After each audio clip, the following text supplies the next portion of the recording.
Hello family, કેમ છો તમે બધા? આઈ હોપ તમે બધા મજામાં જ જશો અને મજામાં જ રહેવાનું. હું પણ મજામાં જ છું. અને જય શ્રી કૃષ્ણ, ગુડ મોર્નિંગ. ને અત્યારે વાગી ગયા 11:30 ને આપણે આવ્યા છે દેશમાંથી ફ્રેશ લીંબુ. તો આપણે બનાવવાનું છે લીંબુનું અથાણું. તો આપણે બનાવી નાખ્યું છે. જો આ લીલા લીલા લીંબુ છે ને એ મેં અલગ ખાવા માટે કાઢેલા છે ને. આ થોડા કોલા હતા ને એ અલગ રાખેલા છે, ડાઘવાળા ને એવા. એટલે આ પહેલાં વપરાઈ જાય, આ બધા પહેલાં વપરાઈ જાય.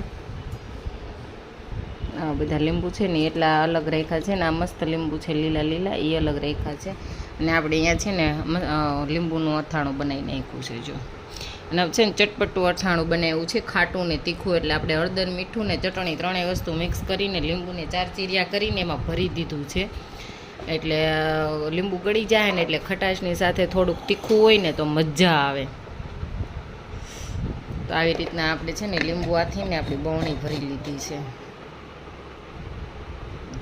અને 2-3 દિવસ હલાવશું ને એટલે સરસ થઈ જશે. તો ચલો, વિડીયો પસંદ આવ્યો હોય તો લાઈક, શેર ને સબસ્ક્રાઈબ. મળીએ નેક્સ્ટ વિડીયોમાં.